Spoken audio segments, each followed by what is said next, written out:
నమస్తే అండి, welcome to our channel my kitchen Jyothi. ఇవాళ రెసిపీ వచ్చి మెంతి కూర ఎగ్ బుర్జీ అండి. చాలా టేస్టీగా ఉంటుంది, అలాగే చాలా సింపుల్గా రెడీ అయిపోతుంది. అలాగే లంచ్ బాక్సెస్కి కానీ ఆకుకూరలు ఎక్కువగా తినేయాలి అనుకునే వాళ్ళకి ఈ రెసిపీలు బెస్ట్ రెసిపీలు అవుతాయి. మీరు కూడా తప్పకుండా ట్రై చేయండి. చాలా అంటే చాలా టేస్టీగా ఉంటుంది. దీనికోసం ముందుగా ఒక చిన్న 3 కట్టలు మెంతి కూర తీసుకోండి. అలాగే దాంతోపాటు ఒక 4 గుడ్లు తీసుకోండి. అలాగే 2 టమాటోలు చిన్నవి, 2 పచ్చిమిరపకాయలు, 3 ఆనియన్స్ మీడియం సైజువి తీసుకొని అన్నీ సన్నగా కట్ చేసి పెట్టేసుకోండి. ఆనియన్స్ ఇలా మీకు నచ్చిన సైజులో తరుక్కోవచ్చు. నేనైతే ఇట్లా తరిగాను. అలాగే మెంతి కూర కూడా సన్నగా తరిగేసుకోండి.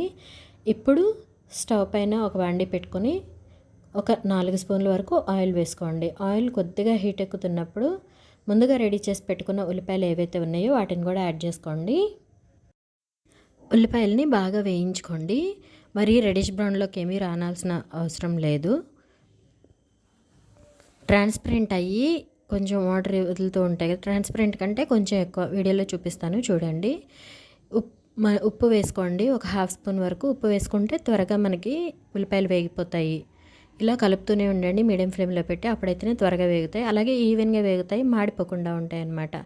దానికోసం మీడియం ఫ్లేమ్లో పెట్టి కలుపుతూనే ఉండండి. ఒక 2 నిమిషాల పాటు దగ్గర ఉంటే మనకి ఇలా ఫ్రై అయిపోయి ఉంటాయి.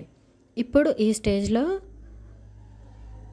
టమాటోలు కట్ చేసి పెట్టుకున్నాం కదా, వాటిని కూడా యాడ్ చేసుకోండి. అల్లం వెల్లుల్లిపాయ పేస్ట్ లాంటివి ఏమీ అవసరం లేదు, అయినా కూడా బాగుంటుంది. ఇప్పుడు టమాటోలు కూడా కుక్ అవనివ్వండి. మీడియం ఫ్లేమ్లో పెట్టి వేయించండి. సిమ్లో పెట్టడాలు మూత పెట్టడాలు లాంటివి అవసరం లేదు. టమాటాలు కూడా ఇలా పూర్తిగా ఫ్రై అయిపోవాలండి. టమాటాల్లో వాటర్ అనేది ఉండకూడదు, అలా అయితేనే టేస్టీగా ఉంటుంది.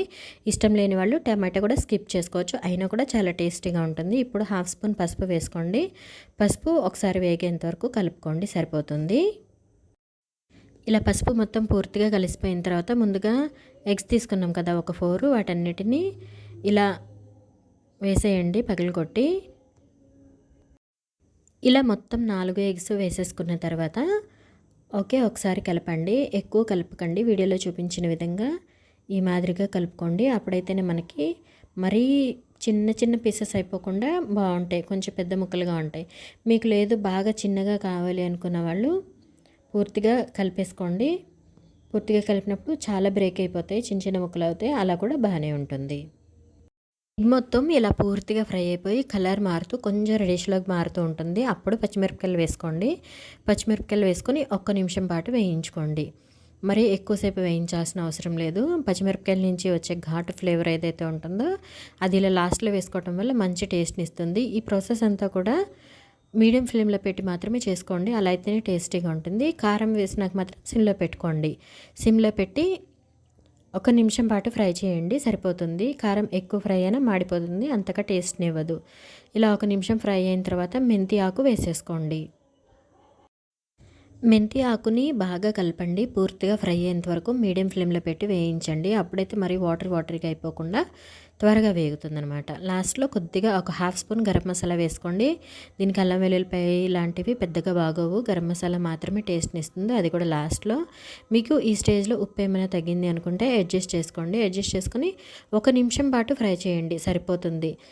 ఆకు మరీ నల్లగా మాడిపోయేంత వరకు వేయించకండి. అలాగే ఆకు వేగిపోయేంత వరకు కూడా మూత అనేది పెట్టద్దు. ఆకు వేసి వేగేంత వరకు కూడా నల్లపడిపోతుంది.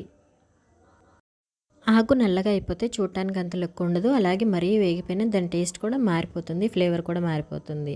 మనం లాస్ట్లో గరం మసాలా వేసాం కదా, మెంతాకు నుంచి వచ్చే ఫ్లేవర్ డామినేట్ చేసి మంచి సూపర్ టేస్ట్తో రెడీ అవుతుంది. ఈ రెసిపీ రోటీతో అయితే బెస్ట్ రెసిపీ అని చెప్పవచ్చు. మీరు కూడా ట్రై చేయండి. ట్రై చేసి మీకు ఎలా వచ్చిందో నాకు కామెంట్ సెక్షన్లో షేర్ చేయండి. ఈ రెసిపీ కనుక మీకు నచ్చినట్లయితే please like, share and subscribe. అలాగే బెల్ సింబల్ కూడా ట్యాప్ చేయండి, మా నోటిఫికేషన్స్ మీకు త్వరగా వచ్చేస్తాయి. అలాగే ఎగ్ ఫ్రై ఇంకొక రెసిపీ కూడా మా ఛానల్లో ఉందండి, ములగాకు ఎగ్ ఫ్రై. దాన్ని కూడా చెక్ చేయండి, లింక్ డిస్క్రిప్షన్లో ఇస్తాను. Thank you for watching.